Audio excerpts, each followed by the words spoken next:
ተነስተልኝ የፈንታሌ ሚዲያ ቤተሰብ በዛሬው ዝግጅታችን በጦር መሳሪያነት የተያዘው ማህፀን የሚል አንድ የወጣ አርቲክል አለ በምዕራብ ትግራይ የተፈጸመ እሱና አካፍላችኋለን። ሌላው የዶላር እዳ ሽግሽጉ ለምን መሳካት አልቻለም ብለን እናያለን። በተጨማሪም ስለ ጀነራል ታደሰ ያልተሰማው ነገር ምንድነው? ትግራይ ውስጥ ምንድነው እየተነገረ ያለው? ዛሬም በስፋት ሲሰራጭ የነበረ በጣም ፌክ ኒውሶች አሉ። ሌላው መጨረሻ ላይ ዶናልድ ትራምፕ ለምን መጠንቀቅ ያስፈልጋል? በህዳሴው ግድብ ላይ እንደ አዲስ ብቅ ብለዋል። ለምን እንጠነቀቃቸዋለን የሚለውን አብረን እናያለን። ፈንታሌዎች ነን። ቻናላችን ላይክ ሰብስክራይብ ማድረጋችሁን አትዘንጉ።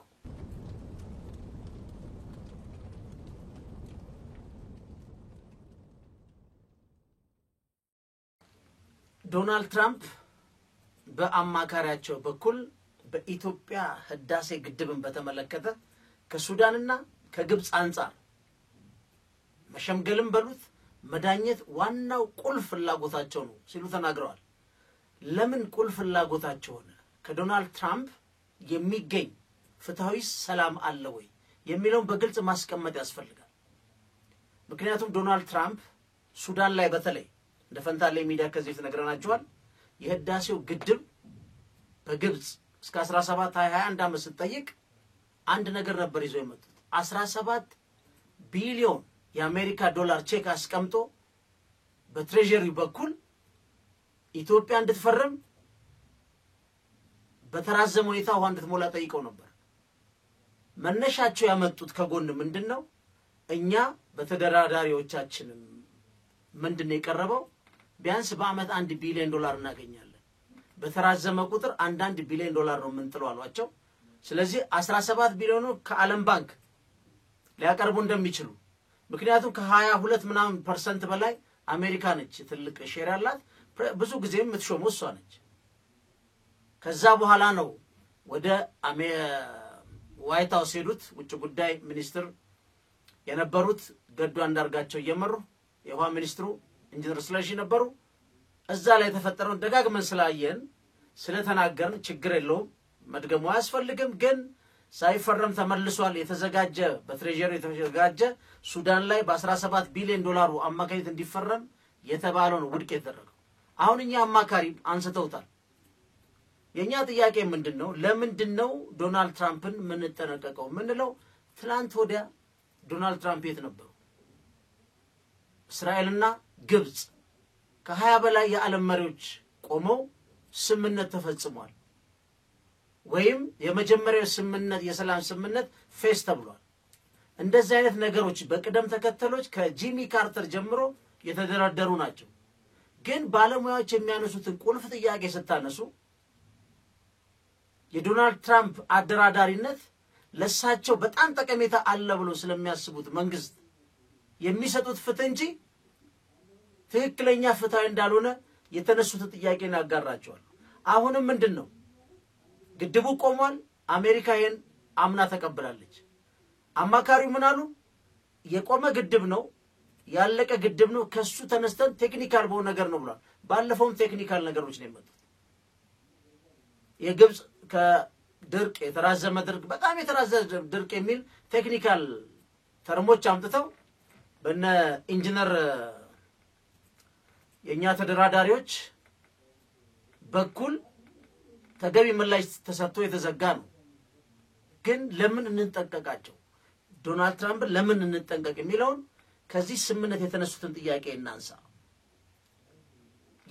ለምን የቅርቡ ሱኗ አሁን የሳቸው ትልቅ ኢሜጅ እስራኤልና ሐማስ ላይ ነው።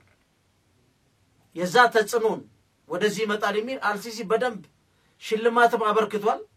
ከዛ በሚቀጥለው በህዳሴ ግድብ ላይ ተጽዕኖ ይመጣል። ግን የድርድሩን የስምምነቱን ያፈጻጸሙን ማወግን የግድ እስቲ ምንድነው ያደረጉት? አሁንና በዚህ ስምምነት ሰነድ ያልተካተቱትን እኔ ቢያንስ የሰላም ሐሳቡን የዓለም አቀፉ ፍርድ ቤት ማለት ነው የእስራኤል ወረራ ህገወጥ ነው እና ማብቃት አለበት የሚለውን የሐምሌ 2024 አማካሪ አስተያየትን በግልጽ እዛ ላይ ማስፈርና ማስቀመጥ ነበረባቸው።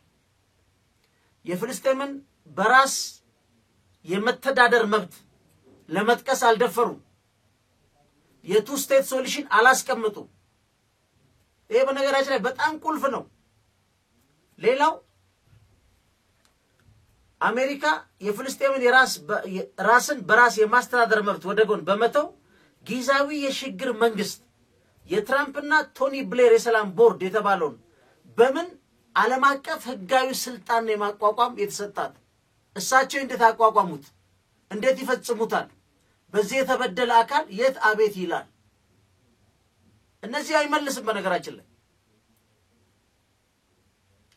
ሌላው የሰላም አስከባሪ ኃይል በሴኩሪቲ ካውንስል ነው እስካሁን የሚመደበው አሜሪካ ብቻዋን ይሄን የሚያረጋጋ የሰላም ጦር ወደዛ ለማስፈር ምን አይነት ስልጣን ያላት ይሄ የዚህ የሰላም ስምምነት ሰነድ ከየት ነው ይሄ የሚያመነጨው ምክንያቱም ያልተለመደ የኢንተርናሽናል ሪሌሽን ሂደት ነው እየተከተሉ ያሉት ይሄ ነገኛ ጋር ሊያረጉት ይችላል በነገራችን ላይ እዛ ውስጥ አለ መግባት ነው ሐማስ ገብቶ ሐማስ ዲስአርም ያረጋል ይላል ለምሳሌ ጦር መሳሪያ ይፈታል ይላል ከዛ በኋላ ምን እንደሚሆን አይታወቅም የበዛ ስምምነት ውስጥ ሐማስ የሚባለው ድርጅት በዛ በጋዛ ውስጥ ሊኖር የሚችለው የፖለቲካ አጣፋንታው የተቀመጠ ነገር የለም ሮልም የለው ሌላው እስራኤል ይሄን ሁሉ ጋዛን ያወደመችበት ቦታ ካሳ እንኳን አይጠይቅም ማን እንደሚገነባው ለምን እንደማይካሱ ማታቁ ሌላው እዚህ ጋር ቁልፉ ጥያቄ ምንድነው ዶክመንቱ ላይ በደንብ ስታዩት ማን እንደሚወገዝ ማን እንደማይወገዝ ተሸፋፍኖ ያለፈ ጉዳይ ኢቭን እንደተፈጸመው እንኳን እንደ ድርሻቸው እንዲወስዱ እንዲዘግኑ አልተደረገም ስለዚህ እንደዚህ አይነት የዲፕሎማሲ ወይም የዓለም አቀፍ ህግን ያላማከለ ወይም በምን ማስረዳት በማይቻል ሁኔታ ዳኝነት የሚሰጠውን አሁን ያለውን የአሜሪካን ጊዛ ያለ አስተዳደር አምኖ በህዳሴ ግድብ ውስጥ ገብቶ አልሲሲና ጠቅላይ ሚኒስትር አብይ ይቀመጣሉ ተብሎ ይሄን ነገር ለድርድር እንኳን በሩ መክፈት ዋጋው ከባድ ነው ማንንም ሪቨርስ አያደርገው ብዙ ነገር ነው ዋጋ ምንከፍለው ይሄ ማሳያ ነው ግን ሜንስትሪም ሚዲያው ምን እንደሚለው ሁላችንም እንደሰማነው የሰላሙ ሂደት የመጀመሪያ ፌዝ አለቀን በቃ አሁን ታጋቾቹ ተለቀዋል ከዚህ በኋላ እስራኤል ለዶናልድ ትራምፕም ሰላም ስምምነቱን ለዓለም አቀፉም ህብረተሰብ እንድትገዛ በምን መልኩ ማስገደጃ መካኒዝም እንዳለው የለውም ይሄን ደግሞ ቀስ ብለን እናየዋለን ስለዚህ ይሄ ያለቀን ግድብ ወደ ስራ የገባን ግድብ እኛ ምን ሰጠው የለም ምን ደራደረው የለም ግን በዓለም አቀፍ ህግ መሰረት የሚገባቸውን የግድ ድንበር ተሻጋሪ ወን ስለሆነ በዛ መዳኘት ይቻላል እንጂ የበሰበሰ የቅኝ ግዛት ህግ ይዘው መጥተው ያን በዶናልድ ትራምፕ እጅ ጠምዝዘው እሱ ብቻ አይደለም ኦፕሬሽኑን መቆጣጠር የውሃ ጠቅላላ ሂደቱን እነዚህ ውስጥ ከገባን በኋላ መውጫ የለም ስለዚህ በምንም መልኩ የዶናልድ ትራምፕን ድርድር መጠራጠር ከተቻለ አለመግባት ነው ምክንያቱም ቴክኒካሊ በሆነ ሁኔታ ተቀምጧል የተደራዳሪዎች አሉ በዓለም አቀፍ መሰረት ማለቅ ይችላል ስለዚህ መጠንቀቁ በጣም ወሳኝ ነው ብለን እናምናለን ፈንታሌዎች ነን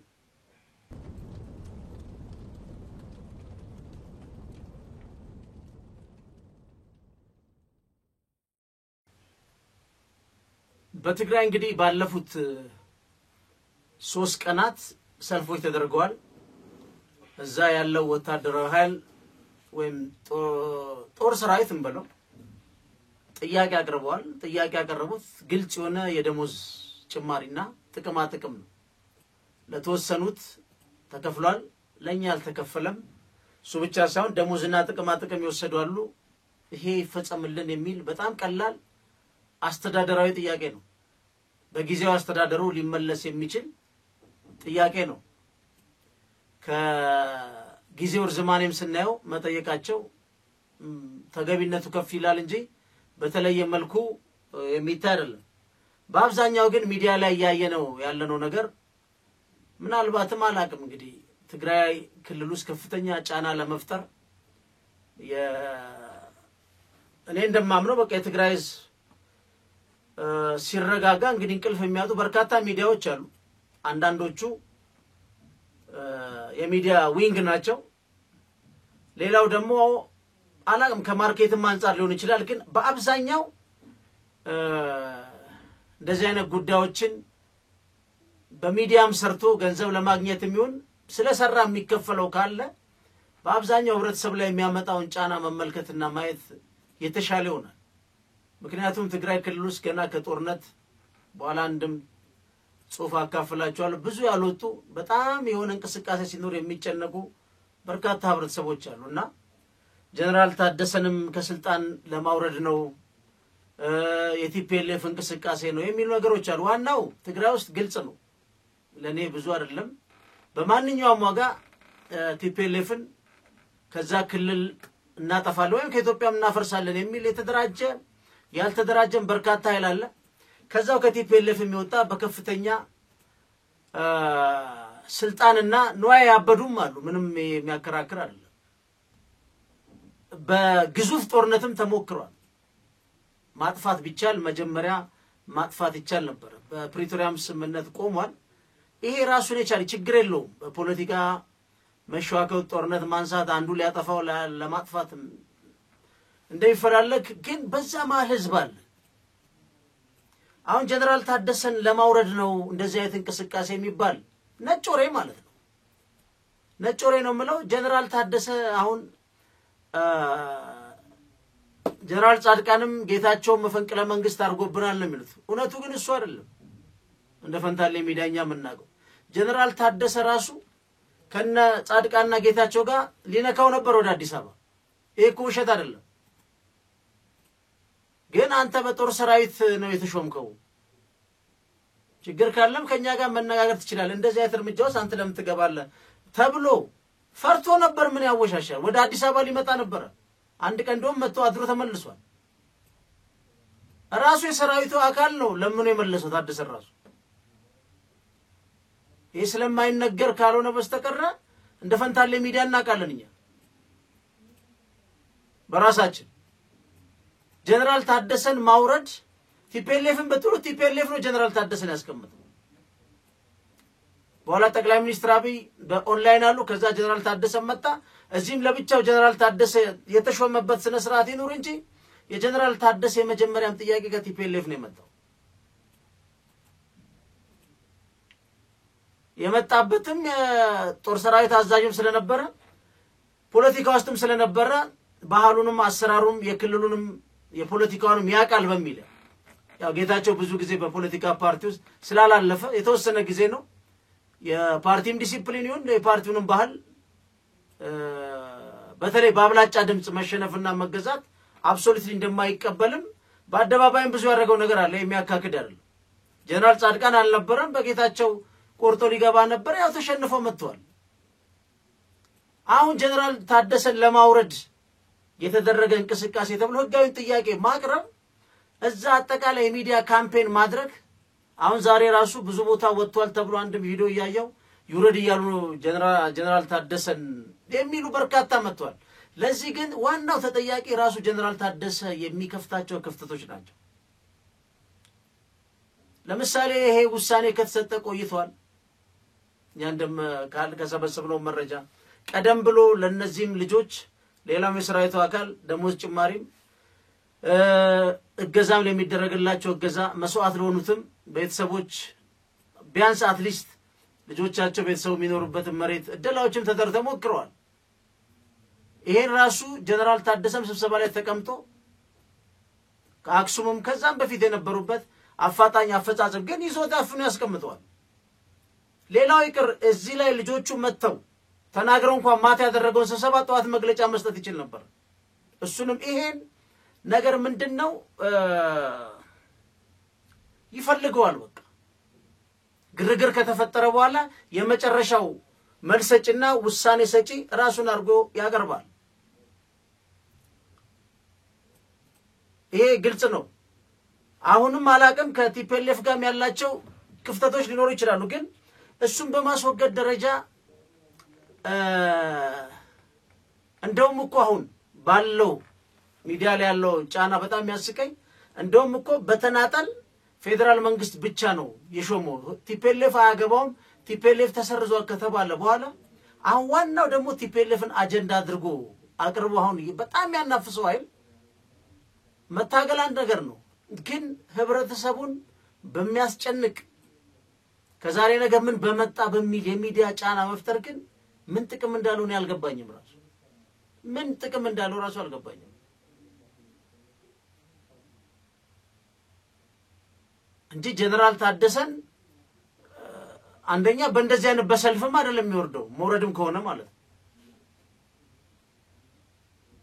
ግን በዚህ ደረጃ ህብረተሰቡ ላይ ጫና ማድረግ ምን ፖይንት አለው ነው?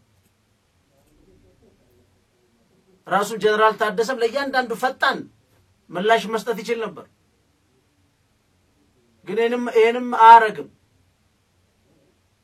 እዛ ቲፒኤልኤፍ ይባላል። ቲፒኤልኤፍ በርግጥ እዛ አሉ። ምክትል የተቀመጠው ማን ነው ስሙ? ምክትሉ ማን ነው? የቲፒኤልኤፍ ምክትል ሊቀመንበር ይሆናል እዛ የተቀመጠ። እሱም ራሱ የፓርቲው ጫና በዛ ላይ እንዳለ የኑር አይኑር እንግዲህ ጀነራል ታደሰን ያለ ነው ምክትሉ ይሄን ማድረግ ይችላል። አክቹአሊ ትልቅም የፖለቲካ ኤክስፒሪየንስ እና ልምድ ያለው ሰው አይደለም ይመስለኛል። በአስተዳደሩም ውስጥ ውክልና ሰጥተው እያሰሩ ያሉት ገና ብዙ የፖለቲካ ልምድ የሚጠበቅበት ነው። ግን ያው ዘመኑ እንግዲህ ወይም እንደ ፋሽነብል ያው ወጣት ምናም በሚባል ተቀምጦ ሊሆን ይችላል። ለምሳሌ ጀነራል ታደሰን አጠቃላይ እዛው ጫና ተጽዕኖ ማምጣት ካለበትና አላሰራ ካለው እዛ የተቀመጠው የቲፒኤልኤፍ ምክትሉ ነው ማለት ነው። እሱም ሞቶ ሲከላከል አታዩት። ጥያቄውን በማንኛውም ዋጋ ቲፒኤልኤፍን ማጥፋት እንደሚፈልግ ግልጽ ነው። ይሄ አደባባይ እውነት ነው። እሱ አይደለም ችግሩ። ቲፒኤልኤፍን ለማጥፋት የሚፈልገው ኃይል ህብረተሰቡ ላይ ጫና ሳያሳድር ቲፒኤልኤፍን መምረጥ ያለበት መንገድ ካለ አንድ አማራጭ ነው። ሁለተኛ ቲፒኤልኤፍም በተደጋጋሚ የምንናገረው ማጥፋት የሚችለው የትግራይ ህዝብ ነው። ካጠፋው የሚደግፈው ካለ ደግሞ የሚደግፈውን አክብሮ ወደ ድርድር ነገሮች እንዲመጡ በተደጋጋሚ ተናግረናል። አሁን ግን የተያዘው ትግራይ ውስጥ አንድ ነገር ኮሽ ሲል ከጧት እስከ ማታ ሚዲያ ጠምዶ ህብረተሰቡን እንዳይተኛ ማድረግ ማወዛገብ ለማን ይጠቅማል ነው ጥያቄ። ጀነራል ታደሰም አሁን ይሄ ይሆን አይደለም ወጥቶ መግለጫ ሰጥቶ ሚዲያው እንደሚለው ጫና አለብኝ የለብኝም አይልም። ይሄንም ክፍት አድርጎ ይተዋል። አንደኛ በራሱ ያው የፓወር የስልጣን ፍላጎት እንዳለው በተደጋጋሚ ተናግረናል። ግን ጀነራል ታደሰ ያደረገው መፈንቅለ መንግስት የለም ስላደረገም አልተቀመጠም አለ ከተባለ አሁን ጀነራል ታደሰ ይውረድ እየተባለ ነው ሰራዊቱ እየጠየቀኛ። እኔ ሰማሁት ጀነራል ታደሰ ይውረድ ያለው ጀነራል ጻድቃን ነው በቴሌቪዥን መጥቶ አልቻለም ይውረድ አልፈጸመም የሚለው። ጀነራል ጻድቃንም አንድ ኢትዮጵያዊ አንድ የትግራይ ተወላጅ አሁን አዲስ አበባ የሚኖር ነው። ምን እንዳለው በምን ፖዚሽን ይሄ እንደሚጠይቅ ራሱ አይታወቅም። አንድ አድጉዶም ወይም ሽሬ ወይም ደግሞ አላማጣ ያለ ገበሬ እንደጠየቀ ነው መቆጥረው ነው። አንድ ግለሰብ ነው ታዋቂነቱ አይደለም። ጥያቄ ትደራጃለህ ታመጣለህ ነው። አሁን ጀነራል ጻድቃን የጠየቀውን ጥያቄ ትግራይ ውስጥ ተጠይቋል ማለት እዛም ተቀባይነት ያለው ሰራዊቱ ይዞ ወጣ ለማለት ነው። ይሄ በጣም ሊንክ ፖይንቱ ራሱ በጣም ዊክ የሆነ አናሊሲስ ነው በራሱ። ቲፒኤልኤፍም ራሱ ጫናው ሊቋቋም ይችላል፣ ታደሰም ሊቋቋም ይችላል፣ ጻድቃን ሊቋቋም። ግን አጠቃላይ ሚዲያው ህብረተሰቡን በሚያስጨንቅ ሁኔታ ማድረግ ምንድነው ፖይንቱ ነው ጥያቄ። ከዚህ ያተርፋል ነው ጥያቄው። በሚዲያ እኮ የሚወርድ ቲፒኤልኤፍን ለማጥፋት ኮነ እንግዲህ ያው ጊዜውን ጠብቆ እንግዲህ ጦርነት በየቦታው እየሰማን ነው ጀነራል ታደሰ አንዱ ለምሳሌ ከሐምሌ ጀምሮ በጀት አልተለቀቀም ቀላል ጥያቄ ለምን ከሐምሌ ጀምሮ ወደ ፌደራል መንግስት የሚፈስ የሚሰበሰብ ግብር አይላክም ለምን እንደዛ የታሰራር የለም ይሄን የሚጠይቅ ለምን ይሄን ሆነ ይሄ ለምን ወደ ኖርማል አይመለስም ችግር ካለ ይሄን የሚፈታ ነገር አይሰራም ሚዲያው በማንኛውም ወጋ ትግራይ ውስጥ የሆነ ነገር ዱብ ብሎ ከተቻለ ቲፒኤልኤፍ ማጥፋት ካልተቻለ ደግሞ ጊዜው አስተዳደሩን ለመቆጣጠር የሚፈልግ ሚዲያም ራሱ የትግራይ ተወላጅም አለ እዚህ አዲስ አበባ ቁጭ ብሎ ማለት አመጽ የሚጠራ ጦር መሳሪያ የሚጠራ ንቅንቅ ያፈርሳለሁ የሚል ማለት ይሄ እኮ በጣም የሚገርም እኮ ማለት ምን እንደሆነ እኮ ነው ግራ እኮ የሚገባ እኮ በጣም እኮ አሳፋሪ እኮ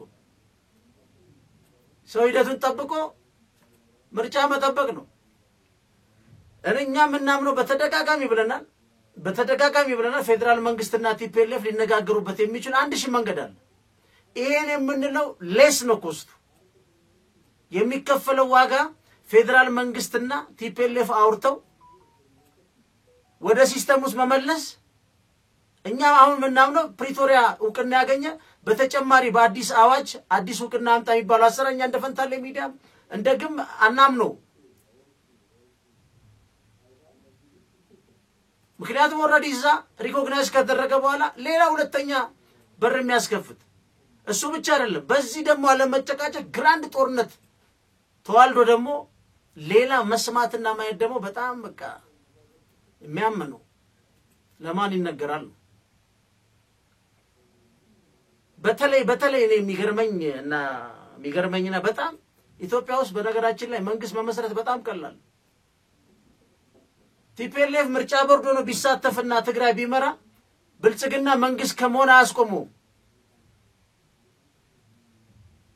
ብልጽግና የራሱን መሰረት ካጠናከረ ማለት ነው እንዲሁ ባይ ዲፎልት ሆናል ይያልኩ አይደል 50+1 የኢትዮጵያ በጣም ሲምፕል ማጆሪቲ ነው ከ272 ወደ 275 የሚያል 76 ወንበር አግኝቶ መንግስት መሆን ይችላል ነሰሰር ለትግራይ ሙሉ ድምጽ ባለማግኘት እንኳን ብልጽግና የሚቀርበት የለም አንዳንዱ የመርህ ጥያቄ ነው መርህ ግን እየመረጠ ነው የህግ ጥያቄ ነው ይላል እየመረጠ ማለት በሚመቸው መልኩ ማለት ነው አንዳንዱ የራሱን የግለሰብ በደልና ጥላቻም ማንንም ነገር የኢትዮጵያ ችግር አድርጎ አጃብሎ በተፈጠረለት የፖለቲካ መድረክ በሉት የሚዲያ ያን አጃብሎ መጥቶ አጠቃላይ ህዝብ ጥያቄ አድርጎ ሁሉን ነገር ለማወሳሰብ የሚሞክሩትን እየታዘብን ያለን ሁሉን እዛ ትግራይ ውስጥ የሆነ ነገር ማድረግ ተፈልጓል ግን ህብረተሰቡስ ነው አንዳንዱ በጣም ዘመናዊና ረቀቅ የሚለው ደግሞ ህዝቡ አጋልጦ አሳልፎ ሊሰጥ ይችላል ይላል በኢትዮጵያ ታሪክ ፖለቲካ ፓርቲን የገፋ ህዝብ ያለ ይመስል እሱ ብቻ አይደለም ቲፒኤልኤፍ የመገፋት ብቻ ሳይሆን ከፍተኛ ድጋፍም አለው ትግራይ ውስጥ እሱ እንዲናረግና የተወሰኑ ማይደግፉት ካሉ አሳልፎ ይስጥላል የት ሀገር የትኛው ፖለቲካ ፓርቲ አሁን ባለው በተጨባጭ ሁኔታስ ፖለቲካ ፓርቲን የቀበሌ ሊቀመንበር አልፈልግም ብሎ አስፋልት ላይ ጣለ ህዝብ የለም አንድ ሊቀመንበር የትግራይ ህዝብ የተለየ ተልኮ ሊሰጠውና በተለየ መልኩ የኢትዮጵያ ፖለቲካ ኤሊት ሊመልስ የሚችልበትም አጀንዳም ተሸካሚም አይደለም እንደዛ የታላፊነትም ሊወጣ አይችልም ሌላው ህብረተሰብ ያልወጣውን ሌላው ህብረተሰብ ፖለቲካ ፓርቲዎች ላይ ማሳደር ያልቻለውን ጫና ትግራይ ውስጥ ከየት ይመጣል በቢሊየን ብር አፍስሰው ቢሊየን አዘው ፕሬዝዳንትና ምክትል ፕሬዝዳንት ሆነው አልቻሉ እነሱ ያልቻሉትን መዋቅር መቀየር ህብረተሰቡን ብሎ ሊቀየረው ይችላል ስለዚህ it is very unfair ግን ውጤቱ ግን በጣም የሚያሳዝን ነው የሚሆነው ምክንያቱም ያለፈው ጦርነት በኋላ ሳያቸዋለሁ አንድ ወጣው ምን እንደተደረገ አንድም ሰው በትራንዚሽናል ጀስቲስ ባልተጠየቀበት እንደገና ህብረተሰቡ ትልቅ ፍርሃትና መከራ ውስጥ ገብቶ ተጨማሪ ስጋት አንድ ህብረተሰብ ማስቀመጥ ግን it's unacceptable ስለ ፖለቲከኞቹ ምንም አይመለከተም ፖለቲከኛ የራሱ መንገድ አለው ህብረተሰቡ ግን ለማንኛውም እስቲኛውን ስቶሪ እንየው እስቲ ፈንታሎች ነን። ቻናላችን ላይክ ሰብስክራይብ ማድረጋችሁን አዘንጉ።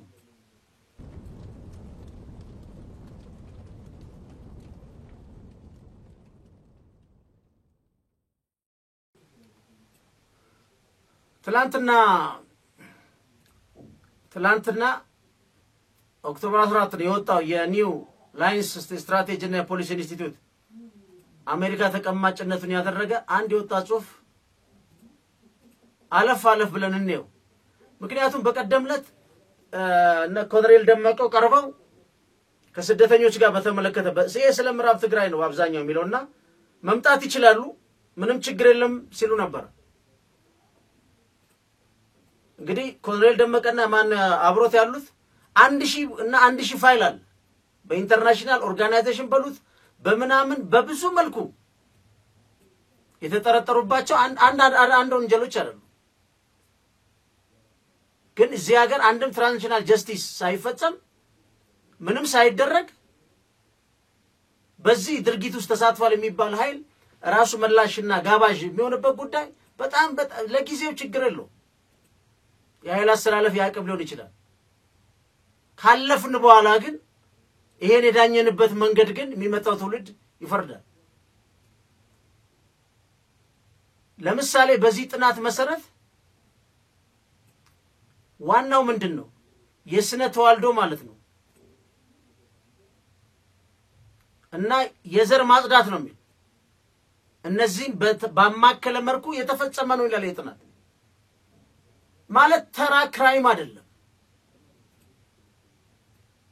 አንዳንድ ጊዜ ሰው ፈራለው ሰጋለው ሲል ሁሉም ሰው እንደ ኢትዮጵያ የተሳስቦ ይሄን ነገር እንደዚህ እናድርግ አትሊስት እዛ ተሳታፊ የነበሩት እንኳን ከፊት ለፊት ዞር ይበሉ ይባላል። እንዴ ለጠብ እንኳን እንደዚህ እስቲ ዞር በል አይ ይባላል እኮ ለጠብ እኮ ተራ የሰፈር ጠብ ነው።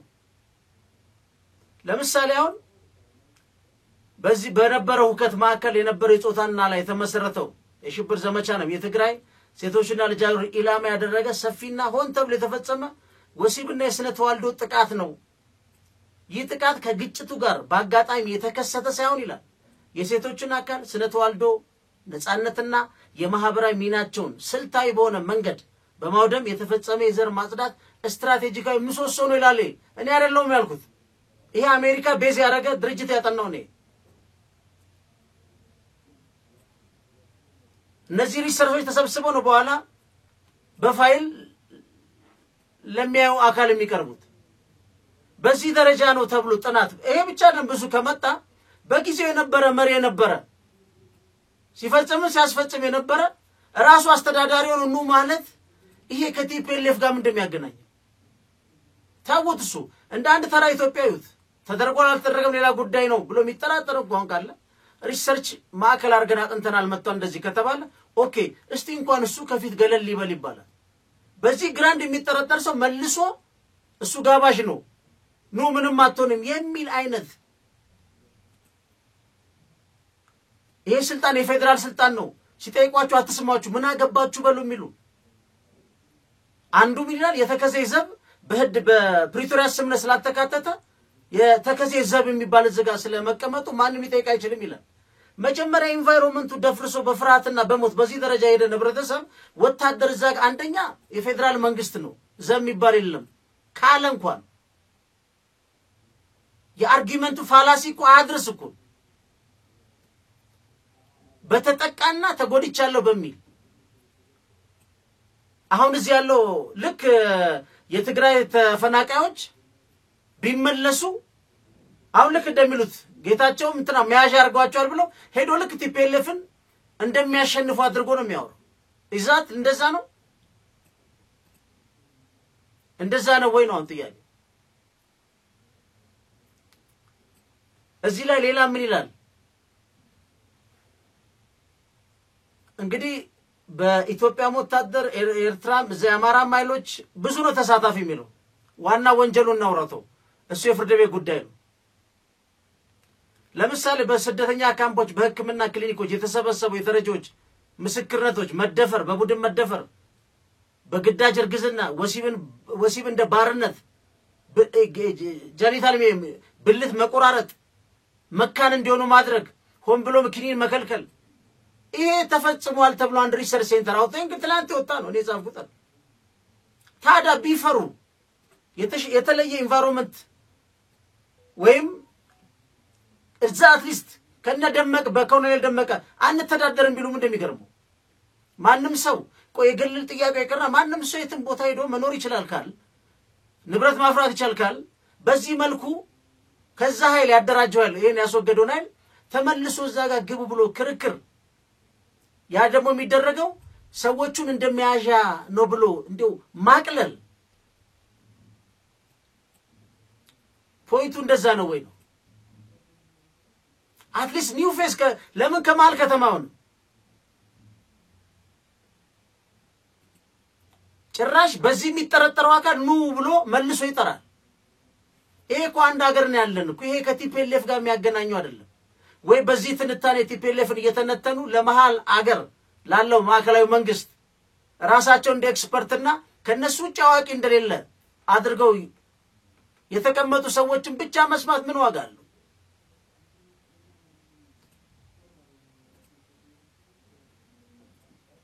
እንግዲህ ማንነት ይነጻል እያሉ ወሲብ ይፈጽማል እየተባለ በሪሰርች እየወጣ ይሄን ነገር እንዴ በተራ ነገር አውርዶ ማለት ነው። ለምሳሌ በታጣቂ ተዋጊው በትግራይ የተፈጸመው ይላል እንግዲህ በስፋቱ በወጥነቱ በጭካኔውና በማያሻማ የዘርና የጾታ ፍላጎት ላይ ተለይቶ የተፈጸመ ነው ይላል። አሁን የድንገተኛ የወሊድ መከላከያ ወይም ጽንስ ማስወረድ አገልግሎት ሆን ብሎ የተከለከለ ሲሆን ይላል። አሁን ብዙ ሴቶች ይላል በመገለል በቤተሰቦቻቸው ውድቅ መደረግ ወይም በግዳጅ አስገድዶ መድፈር ውጤት የሆነ ልጅ ወላጅነትን ተባብሶ የሚመጣ የእድሜ ልክ ስሜት ቀውስ ነው እንግዲህ ተደፈረ ማለት ነው። እነዚያም ፕሮፐርሊ ትግራይ ውስጥ አይምሯቸው ወደ ቦታ እንዲመለስ በደንበኛ ስትራቴጂክ ዶክመንት ተቀርጾ የታከሙ ናቸው። እነዚህ ላይ ነው ይሄ ሚዲያ የሚዘንበው። እነዚህ ላይ ነው የሆነች ፖለቲካ ትርፍ አገኛለሁ ብሎ ትግራይስ የሚዘመተው። እንደዚህ አይነት ሰዎች አሉ። ቲፒኤልኤፍ ብቻ ሳይሆን እንደዚህ አይነት ሰዎች አሉ። በዚህ መልኩ የተጎዱትን ነው እነ ኮሎኔል ደመቀ የሚጠራው። ከዛ አይ መያዣ ነው የመያዣ ጉዳይ አይደለም። አትሊስት ኒው ፌስ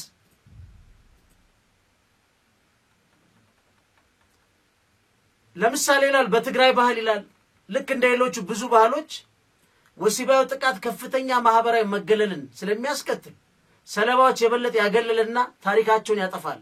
የነዚህ ወንጀሎች የስነ ልቦናዊ ጉዳት በቂ ሕክምና እንክብካቤ ማህበራዊ አገልግሎቶች ወይም የፍትህ መንገዶች ባለመኖሩ የበለጠ ተጎጂ ይሆናሉ። በግጭቱ የተፈናቀሉ ሴቶችና ልጃገረዶች በኢትዮጵያ ውስጥ ሆነ ድንበር አቋርጦ ሄዱ ስር የሰደደ ህመምና እፍረትን በብቸኝነት እየተቋቋሙ በዝምታ በድባቴ ይቀመጣሉ፣ ይኖራሉ፣ ይሰቃያሉ ይላል። ታዲያ እንደዚህ አይነት ሰው የምትመልስ እኮ እንዴት ነው ሃንድል የምታደርገው ነው? ይሄ እኮ እዚህ ብቻ አይደለም። በነገራችን ላይ አማራ ክልል አፋር ክልል በዚህ የተጎዱት ስትራቴጂካሊ ዶክመንት ተቀርጾ የነዚህ ሰለባ ተጠቂዎች ተብሎ ህክምና እኮ ያገኙሉ። ትራንዚሽናል ጀስቲስ ቢያንስ አንዱ በዚህ የተጠቃ ሳይገኝ እንደገና ጦርነት ሊነሳ እንደሚችል ያሰበ የሚውል በዚህ ደረጃ የተጠቃ አካልም አለ ነው።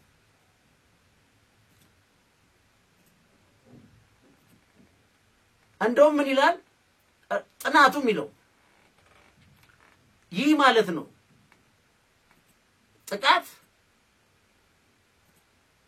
የጦርነቱ ውጤት ብቻ ሳይሆን ወታደራዊና ፖለቲካዊ ግቦች ለማሳካት እንደ ስትራቴጂክ መሳሪያ ጥቅም ላይ ውሏል ይላል። ለምሳሌ ይሄ እንግዲህ አንድ ኢንስቲትዩት ጥናት ነው። የኔ ጥያቄ የኔ መከራከሪያ በዚህ ደረጃ ሪፖርቶች እየወጡ ግን ወደዛ እናስፈራቸው ሲባል አማራጮች ይታዩ ሲባል ሲምፕሊ የፖለቲካ ግብና መያዣ ተደርጎ የተያዙ ናቸው የሚል ጭፍን ትንታኔና ማሳየት በጣም የሚገርም ነው። ኤስአርቪ ማለት ነው በትግራይ ጥቅም ላይ መዋሉ ይላል እንደ ቦስኒያ ሩዋንዳ ባሉ ሌሎች ግጭቶች ከተያዙ ዘይቤዎች ጋር ይጣጣማል። ይህ መደፈር የዘርን ቡድን ለማጥፋት ያለ መስልት እንደሆነ ታውቋል ይላል። እኔ አይደለም ሪሰርቹ ነው ቤት አንብቡት። ይህ ብቻ የተፈጸመ አሰቃቂ ድርጊት ሳይሆን በዓለም ዙሪያ በግጭቶች ውስጥ የሚዘልቁ በጾታ ላይ የተመሰረቱ የኃይል አወቃቀሮች ምልክት መሆኑን አሳይቷል። ይህም ቢሆን ዓለም አቀፍ የፍትህ ስርዓቶችን በጾታ ላይ የተመሰረተ የዘር ማጥፋት ስልቶችን ውጤታማ በሆነ መንገድ ለመፍታት አቅማቸው ውስን ነው። የህግ ዕውቅና ቀርፋፋ ነው። ለመዘገብም ይሁን በቂ ሀብት አለመመደብ፣ ተረጆችን ማዕከል ያደረገ የተጠያቂነት ሂደት አለመኖሩ ወንጀለኞቹን ለፍርድ ለማቅረብ የሚደረጉ ጥረቶችን ሁሉ ያደናቅፋል ይላል። የትግራይ ጉዳይ የጅምላ ወሲባዊ ጥቃት የጎሳ የዘር ለማጥፋት በማሰብ ስልታዊ በሆነ መንገድ እንዴት ሊተገበር እንደሚችል ያሳያል። ሆኖም ግን ምንም እንኳን ከፍተኛ ብቃት ያለው ማስረጃ ቢኖርም የዘር ማጥፋት ድርጊት ተደርጎ ዕውቅና ማግኘት አልቻለም ይላል። ይሄ ሪሰርች ነው የሚለው፣ እኔ አይደለም ነው። እኔ አሁን በፍርድ ቤት የሚጣራ ነው። በዚህ ላይ የተሳተፈው ኃይል ፍርዱ የሚያገኝበት ነው። ቢያንስ ደግሞ ሁሉም ላይ መፍረድ ባይቻል የትራንዚሽናል ጀስቲስ እንኳን ሊፈጸም ይገባል። ይሄን እንኳን የሚጠይቅ ማንም በሌለበት በዚህ ደረጃ ተጠቅተው ተበድለው ስደተኛ ካምፕ ውስጥ ያሉትን በመያዣና በመልቀቅ አድርጎ ሲተነትኑ መስማት ይገርማል። ከዛም ስልጣን አጣን የሚለው ኃይል ይሄ ሲናገር ይገርማል። ቢያንስ በወቅቱ ጦርነት ላይ የተሳተፈው ኃይል ዞር ብሎ ሌላ አዲስ በጋራም ይሁን በሆነ አሬንጅመንት ይሁን ማድረግ እኮ ምን ይጎዳል?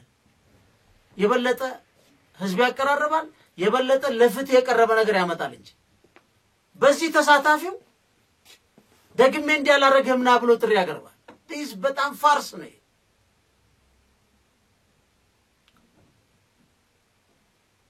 በዚህ በሪሰርች ጥናቱ ላይ እሱ በኋላ የፍርድ ቤት መከራከሪያ ነው የሚሆነው። እንደውም ይላል የማካካሻ ስርዓቶች የህግ ተጠያቂነት ብቻ ሳይሆኑ ሁሉን አቀፍ አካላዊና ስለንቦናዊ እንክብካቤ ቅድሚያ መስጠት አለባቸው። ይሄ ተደርጓል አልተደረገም? ይሄ ሁሉ ተበድለው እርባቸው ሞቷል። ተረጆች ሁሉን አቀፍና ዘላቂ ድጋፍ ማግኘታቸው ማረጋገጥ አንድ ለረጅም ጊዜ በሚቆየው ማገገሚያዎች ሁሉ ማንኛውም ትርጉም ያለው የሽግግር ሂደት ቁልፍ ቅድሚያ መሆን አለበት። ይሄ እንግዲህ የሪሰርች ሴንተር ውጤት ነው። ብዙ ዲቴል ነው። በጣም ያማል ያሸማቅቃል። ከዛ በላይ ደግሞ ይሄን በዚህ ደረጃ የተጠቃውን ኃይል ተመለስ ምን እንዳይደርስብህ የተከሰሰብ ምን እንዳያረግብህ ያለ ሚተነት ሰው ደግሞ ተሰማለች። አድርስ እኮ ይሄ ማንበብ በራሱ ያማል። ተራ የፖለቲካ ቁማር መጫወቻ አድርጎ እነዚህን አውርዶም ማስቀመጥና መመለስና መሄድን መናገርም ትንሽ ያሸማቃል። እንደዚህ አይነት ነገሮች ዳግም የሚፈነዱበት ሊከሰቱ የሚችሉበት ነገር ምንድነው ይላል። አንደኛው የማዋረድ ፕሮፓጋንዳ ዲሁማናይዝ ማድረጋው ነው።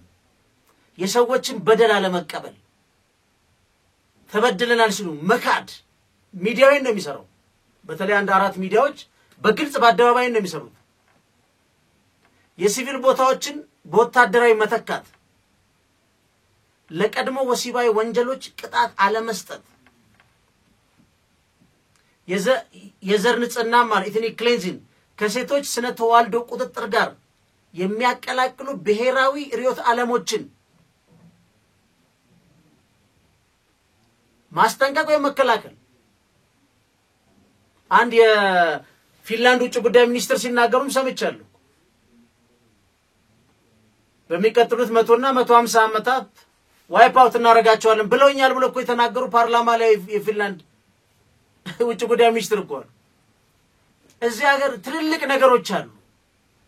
አትሊስት ግን ከዚህ ጋር ግንኙነት የሌላቸው ከዚህ ጋር ተሳታፊ ያልሆኑ ወይ እንዲቀበሉ በጋራም እንዲያስተዳድሩ ማድረግ ይቻላል እንጂ በዚህ በ1000 ዶክመንት ፋይል ተደርገው ተጠያቂነት የሚጠብቁት መልሰው ጋብዞ ና ምንም አትሆንም ችግር የለም ከነሱ ጋር ተስማምቻለሁ የሚል የናለ ደግሞ የትግራይ ጊዜው አስተዳደር የነበረው ሁለት ባለስልጣኖች ከሱም ጋር ተስማምተናል ይመለሱ ብለን እንደዚህ አይነት ይቀልዳል እንዴ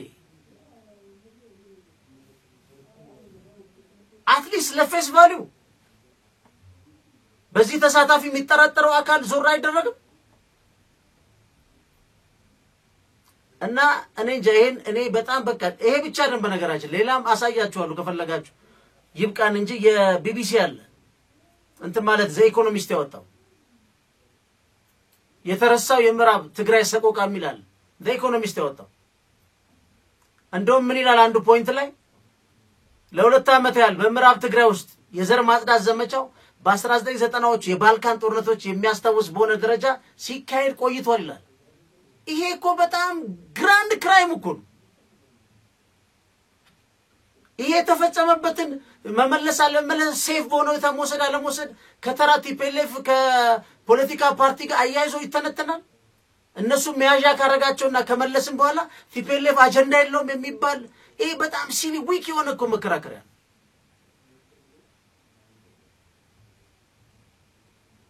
ይሄ ደግሞ በሚዲያ መጥቶ ማራገብ ለሚባሉት መከራከሪያው ጀስቲፊኬሽን መስጠት